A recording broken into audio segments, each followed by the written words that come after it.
Oh, did my voice hear correctly? Did my voice clear to you? Yeah, yeah, you're coming through perfectly clear. All right, all right, all right. Here we go. Hey there, this is Ashraf. Welcome back to Focus on Winning. So today I am going to talk about how to turn fear into action. With our featured guest Tristan Winokur, who will be dropping value bombs on this topic. Now, who is Tristan? He is a certified life coach since 2017. He has helped people find balance in their lives while creating their legacies with his Walnut Edge method. And he has 15 years in experience of being a scientist in the biotechnology industry. And now he brings his innovative, creative spirit to providing invaluable tools to help people lead rich life balance. All right, without wasting any more time, let's dive in. Hey Tristan, say what's up to our listeners and tell us how did you get started as a life coach? All right. Well, hey, Asaraf, thanks so much for having me. It's a pleasure to be here with you and to share some value. I hope that for your audience, for your listeners. Um, yeah. So back in 2017, that was really a transitional year for me. I had just had my second child. I was working at a Ooh, at a biotech company, congrats to and you. well, thank you.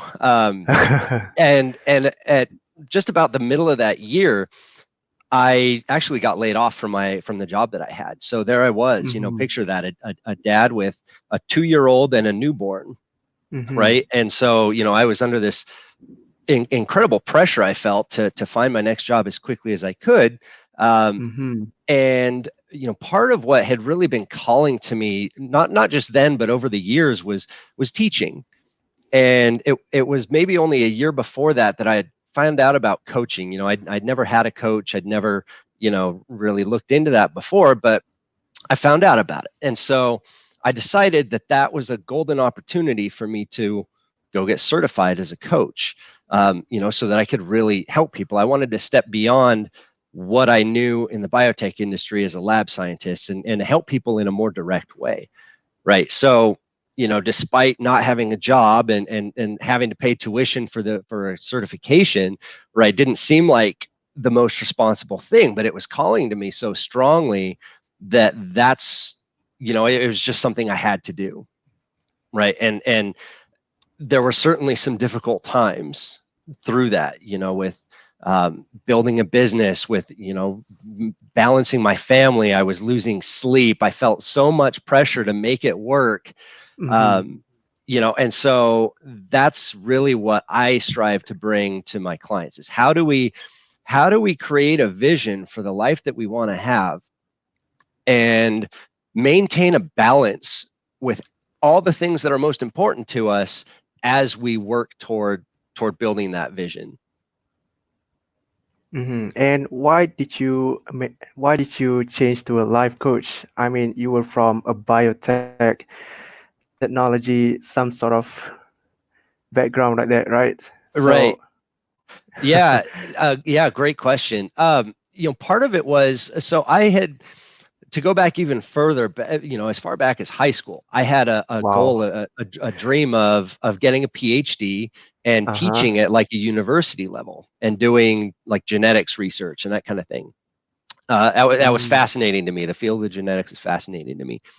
Um, when I completed my bachelor's degree, I went into industry because I wasn't sure exactly what I'd want a PhD in. So I worked for several years in the biotech industry, went back to graduate school, and about halfway through, I realized that life of being a professor really wasn't what I wanted. That wasn't the route of teaching that I thought it was going to be. It's I just realized that wasn't the path for me. So I ended up going back to industry, back to the biotech industry, and worked for another several years. And that was actually a really difficult transition too, because there I was, I had followed this dream of a PhD that I'd had for years and years and years, and it ended up not working out the way I thought it would. And it was like, well, now what do I do? Mhm. What dream do I have now? And so part of me, Mhm. it was almost like it wasn't like a full depression, but it was just sort of a, is this it? Is this the rest of my life? And it wasn't a bad life at all, but it wasn't that dream that I thought, that my life Mhm. was going to end up at. And so then Mhm. with coaching, as I started to put the pieces together of what coaching would look like for me, as far as teaching goes, as far as getting to build a business goes, as far as getting to be creative and help people and put together information and content in a way that spoke to me and then would also speak to the people, to my clients. It was such a natural transition. And so, for me, within the biotech industry, right? I mean, generally it's a good industry. There's a lot of great companies, the benefits are good. There's a lot of great things about it, but it wasn't what was calling to me. And so that's what I strive, to help people with is even if you're in a good spot, if you're not content there, if there's something more that's calling to you, you've got to honor that. Otherwise you start to feel more and more stuck. And once you do honor it, like I said, it wasn't a very easy transition because it was something completely different, completely new, but I've Yeah. never looked back. Mhm. And it is so worth it to push through those tough times. I mean, it was difficult with my wife for a while. We are now much, much stronger relationship, much deeper than we ever would have been had we not moved through that. Amazing. That we all want more in our life, right? We all want to change people's life. We wants to impact others' life, right? Me and you.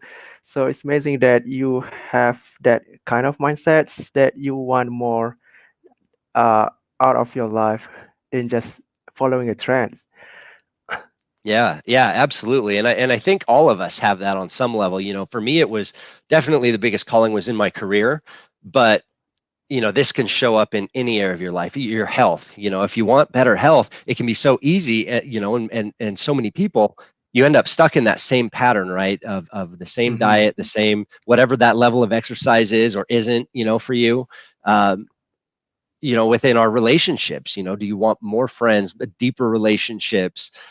These are all perfectly natural things, right? That come up. And yet oftentimes we put like a cap on it, right? We bottle it up, push it down and say, no, no, no, that's, things are okay. Or, maybe later, whatever it is. But the sooner you can do it, the sooner you're willing to just say, yes, I want that. And I'm going to go for it. I mean, Yes. you know, it's so key. Life will just open up for you in so many ways. It's like you're just waking up from a dream to do something more. So Absolutely. all right, Tristan, as I mentioned in the intro, we are going to talk about how to turn fear into action. So let's first talk about the fear when you were starting out. What was your fear? I mean, you left your job, right? Yeah. So that's one of your fear that you feel like you feel like empty after that. Yeah. Yeah. And Absolutely. mhm. Oh, go ahead. And what is your other fear? Yeah. So, one of those fears was definitely being able to provide for my family, right? Mm. In a way that I had never done before. When you're used to just, you go to work, you do the things you need to do, and you get a paycheck for doing those things. That's very different than going out and needing to uh, find the work, find the jobs, and ask for money and ask for it in a way that is valued, representative of the value that you're providing. That's a huge mindset shift, and it's a scary shift to make. It was for me anyway, to ask for money. Um, and another big one was honestly what we're doing right now, right? This is public exposure for me, right? Um, Yeah. and as a biotech scientist working in a lab, and I grew up in a small town. Like my entire life, I've generally been a very private person, and so the thought of having, having like holding live workshops, I love doing that, but it's not something that's being posted and broadcast out there. You know what I mean? So like going on and posting videos on YouTube and doing things like interviews like with you here, these were terrifying things for me. I Oh. mean, it took years, literally years. It's been 3 years now since I um, was certified, and it took a couple of years for me to just continuously, ask myself, what do I want? What is going to move me in that direction? What's the next step I can take? And so I've taken, many, many, many little steps along the way, including, meditations and visualizing what I want, until I was ready to start being a more public figure, getting more comfortable with that. Mm-hmm. And so for, to tie that to the listener, right? What is it that you want to create, and what will it take to get you there? And what about that, right? Where does the fear come in for you? And so recognize Mm-hmm. that, recognize what the fear is, and then take a step, identify at least one step that you can take in that direction. And that is likely going to require, right? For me, it wasn't just saying, okay, I need to get myself out there. I'm going to jump straight into podcasting.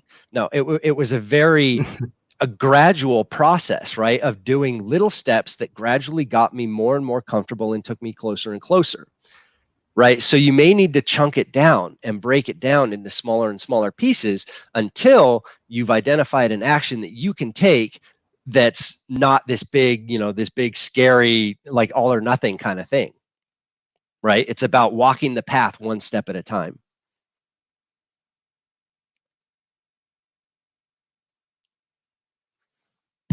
Oh, I think I lost you.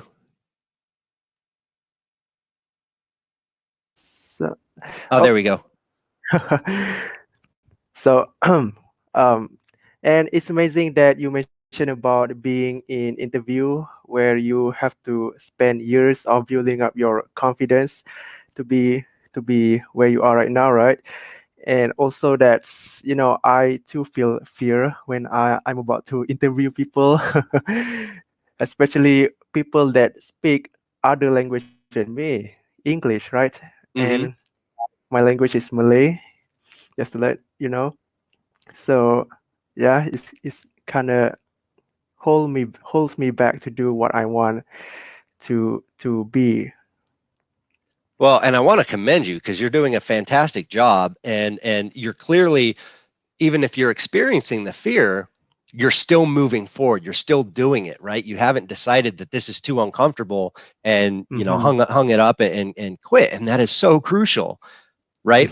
I mean, from where you started doing these interviews to where you are now, have you gotten more comfortable every single time you've done it?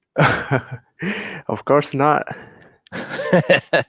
So you still kind of have those same jitters, same as you did at the start? Maybe a bit, but I kind of improve right now. That Yeah, I absolutely. yeah, I can talk clearly. I'm not stuttering. So yeah. Yeah, no, you're doing a great job. And of Wow. course, obviously, the more that you do it, right, the more comfortable you get. And that's Hmm. what's so key, right? It's like, it's like anything, like lifting weights, anything. The more times you do it, the easier it gets, the stronger you get, the more comfortable you get, right? Hmm. So, Hmm. for you, the podcasting, for your listeners, if it's health, it's about building the habit, Yeah. right? And that can start with just the smallest of steps, Hmm. but doing them Take it. repetitively and consistently to, build that mental memory of what that feels like. Hmm. And next thing you know, it's part of your comfort zone. It's not this scary thing you've never done before. Now it's Yes. your routine, right? Yeah, yep, yep. Kind of my routine where I have to interview people every month. So Hmm. it's my monthly routine, if you can say it like that. Sure. So, so and why does someone feel fear of taking action?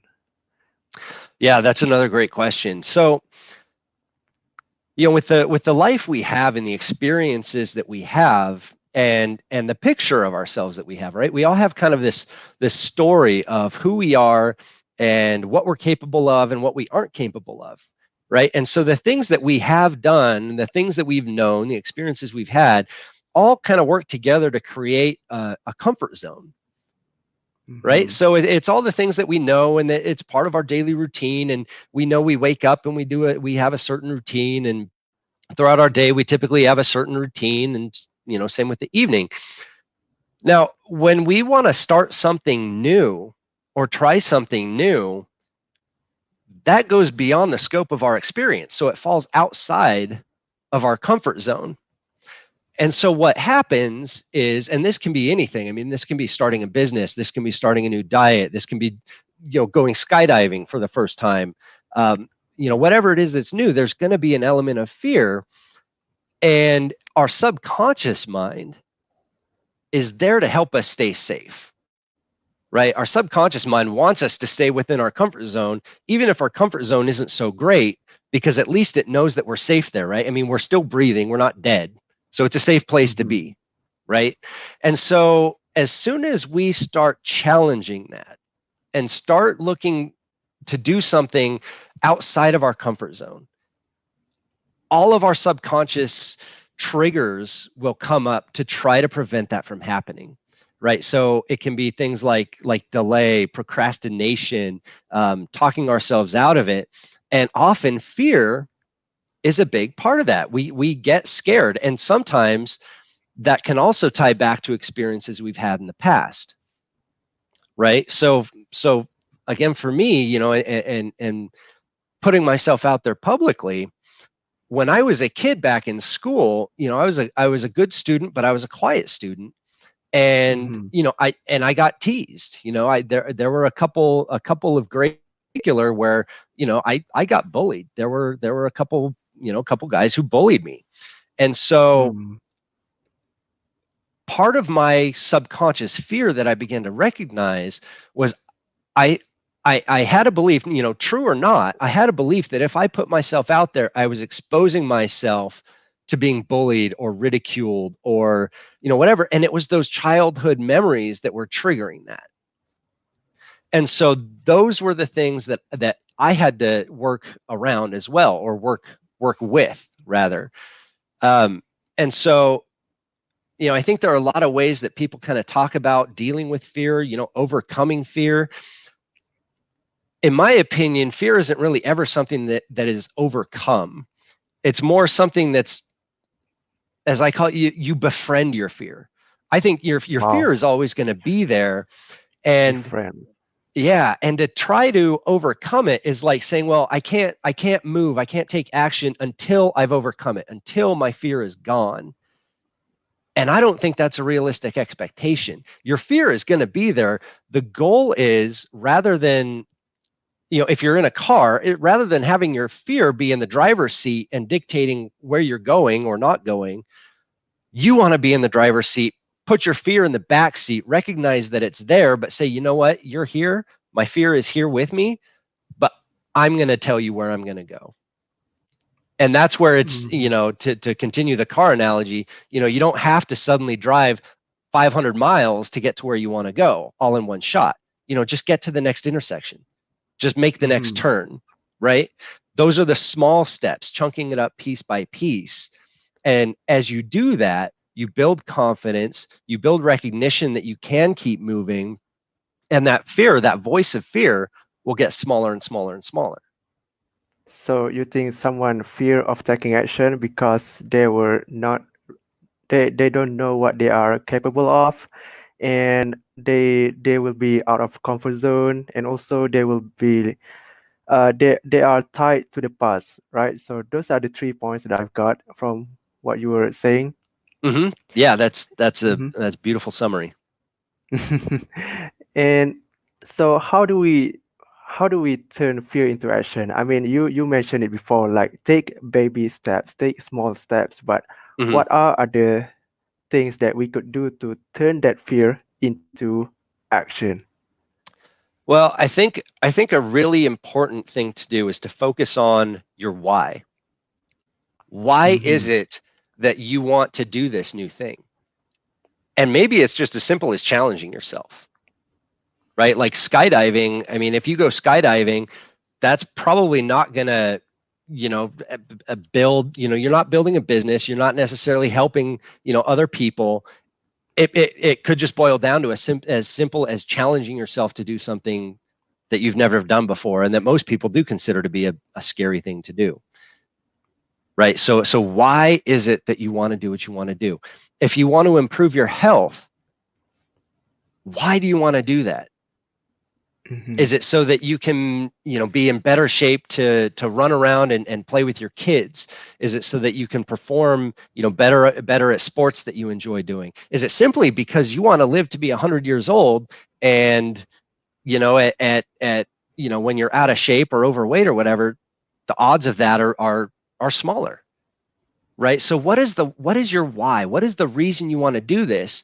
And then when that fear comes up, when you find yourself talking yourself out of it or putting it off over and over and over again, go back to what that why is and use Mm-hmm. that as motivation, right? When Mm-hmm. I when I when I first started getting into coaching, I mean, there were some times where I felt like I wasn't moving and was this really worth my time? Was it going to work out? And then I thought about, why am I doing this? Well, I want to do it because I want to build a successful business, right? That was one of my goals. And then also my kids, I want to use these principles to really help my kids build powerful and amazing and empowered lives. And so seeing that, I want to be the dad that demonstrates that, right? That to be Mm-hmm. the dad that says, I can do this no matter what my circumstances are. It doesn't matter if I've never done it before. It doesn't matter that I've got, kids and most people think like, well, once you got kids, they take up all your time and that's it. Like, no, you can still find the time to keep moving and do what's calling to you, no matter what your circumstances are. It's just a question of will and commitment, and again, focusing on why, Mm-hmm. and then the what. No. Sorry. So then the Oh. what. The what is what step can you take, Mm-hmm. and And and how that's is what that? puts it together. Yeah. Mm-hmm. And how does that work? For what question? So is the question? How do you come to the what? Yeah. Great question.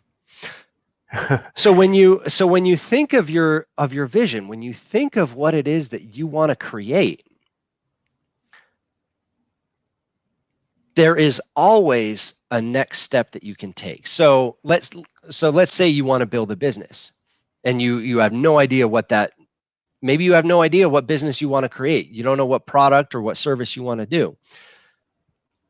Well, there is a step that you can take. There's probably several steps that you can take, but it requires sitting down and thinking about it. So, maybe a step is just sitting down and getting quiet and like meditating or whatever word you want to use, but just to ask, like, what is it that I would love to do? What would I love to do in a business? Do I want to provide a service? Do I want to provide a product? What would that product be? Would it be something that helps people with their health or helps people? How do you want to help people? I guess that really goes back to kind of the core of, a business Mm-hmm. exists to help people in some way, shape, or form, right? So how do you want to help people? So coming up with that answer and then following that, okay, so now you've identified how you want to help people. What's the next step? Like, and this can go into just what are the steps to actually creating a legal business entity, right? Mm-hmm. And for your health, right? If you want to improve your health, identifying what are the steps that you can take. Like, what are your goals? Do you want to just lose weight? Do you want to build muscle? Okay. Once you've answered that, what's the step? Is it to change your diet? Is it to implement a workout routine? Is it simply saying, if you're not exercising at all, saying, okay, every day I'm going to walk for 5 minutes. That's all it takes to build a habit. 5 minutes, just first thing in the morning or in the evening, at lunchtime, whatever it is, dedicate 5 minutes and just go walk to the end of the block and back every day and build that habit. And then you can add more to that and more to that. All right. So, to the listeners, know your what and why. What is your goal? What is your end goal? And when you get to know your what, uh, plan your way out with. Uh, build a plan and work your way out. And then know your why. Why do you want to achieve your goal? Why do you want to get fit? Why do you want to do that? Why do you do what you do? Right. So that's a good point, Tristan. Right. So know your why and what. I Mm-hmm. mean, the first one you have to know the what, right? The what Mm-hmm. questions, and then after that we have to know the why. Exactly. And you put those two together, the what is it you want, what step can you take, and why do you want this? You put those Hmm. pieces together, and that is an incredibly powerful way to move forward and achieve the life that you want to live. Hmm. Hmm. So, Tristan, we are close to an end today. So, what's the final takeaway that our listeners can do today after listening to our chat? Sure. So I would encourage your listeners to look at look at your life and consider your life in four areas. Okay. Hmm. Consider your health, consider your relationships, consider your job, and then consider the things you love to do with your free time and your money. Pick one of those that you want to improve, and think about what you want that vision to be, right? What do you want that area to look like, say in 3 years? Once you Hmm. get that picture, then ask yourself, what is one step that I could take today to start moving in Wow. that direction? Hmm. Nice. One step at a time. One step at a time. Baby steps will get you all the way to the top of Mount Everest as long as you keep taking them. Yes, amazing. That's amazing, Tristan. So, share with us how we can find more about you and how to connect with you. Sure. So yeah, if any of your listeners want to go deeper into this, into the Walnut Edge, I invite them to download a copy of the Walnut Edge Toolkit, and that's from my website. So if you go to tristanwinneker.com, so that's TristanWinneker.com/balance, BALANCE. You'll find the Walnut Edge Toolkit that you can download for free to really help you to identify what are the most important things to you, what is it that you want to create, and what steps can you take. And I use the Walnut Edge. Walnuts are I use them as an analogy for what are the most important things. So you pick three things, right? Three things that you want to focus on every single day to make sure that that you're giving the attention that to the things that are most important to you in your life. And Hmm. so that is what helps you create balance as you move through and build the dream, build the life that you'd love to live.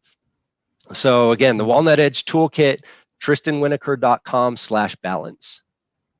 Hmm. Go check out tristanwinneker.com and download his PDF and get everything that he provide there. So again, Tristan, thank you for sharing your ideas and insights with us. Really glad to have you here. Asaraf, thank you. It's been such a pleasure to be on with you today. And for the listeners, I will catch you another time.